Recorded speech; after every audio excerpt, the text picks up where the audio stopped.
I'm here today so that I will tell you that there is only one way to learn a foreign language, and that is with comprehensible input. Now, what is this theory, and what is the problem with the traditional way of learning languages? First of all, the name of the concept, learning languages. Language isn't something that you need to learn. It is something that you need to acquire. And it may not seem important, but actually there is a crucial difference between these two terms. To learn something, it means you need to learn it from a textbook. This is how you could learn a law or history on university.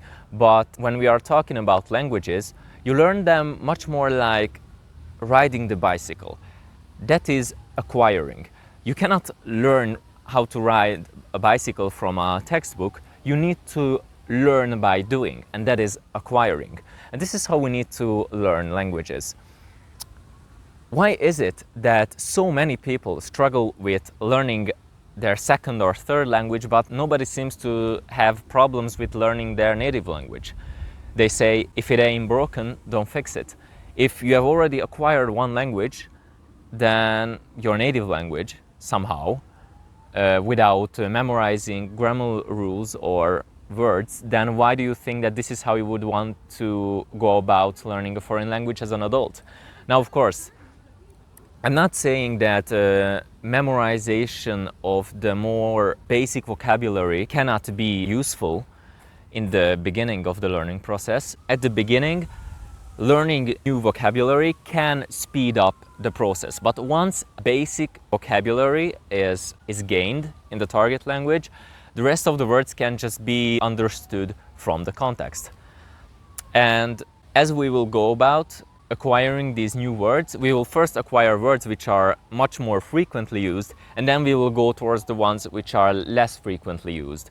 Which is, by the way, very useful, because how many hours do you need to speak before you would have to use a word like pickaxe or spade? It is very similar when it comes to grammatical structures.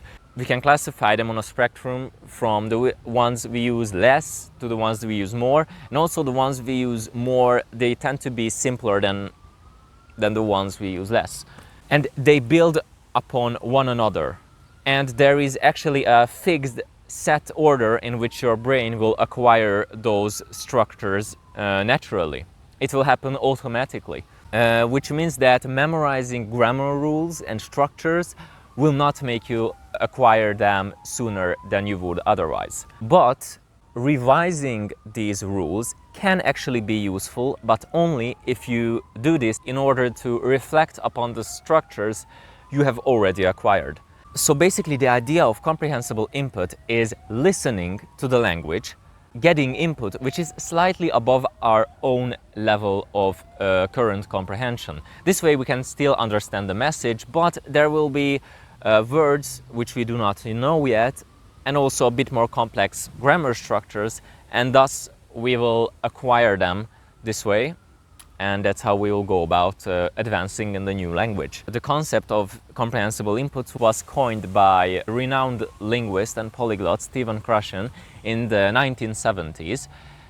And since then a lot of research has been done on this field. And even though this concept is more of a hypothesis still, and so far there hasn't been a single person who they have found who would have learned language with something else other than comprehensible input. Now, of course, the routines of each person when it comes to language learning and the specific type of comprehensible input will of course vary. But the fundamental principle of how the human brain acquires language remains the same for everyone.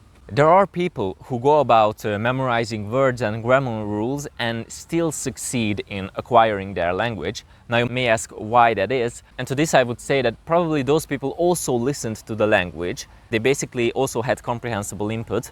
They just didn't know that the concept was called this way, and that is what actually made them acquire that foreign language. And the memorization did little to further their efforts. But in retrospect, they might give bigger significance to the memorization than to the comprehensible input.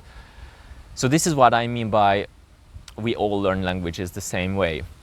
Now this idea, this concept of comprehensible input is already well known in the online polyglot community, but the mainstream awareness of how we learn languages is still not, so this concept is still not well known by the general public. So this is something we should definitely change. I am planning on making a lot of content on this concept in the future, but in the meantime, I advise you to check YouTube and the internet in general for more about this concept, because there is a lot of high quality content out there about this topic. Till the next one, thanks for watching.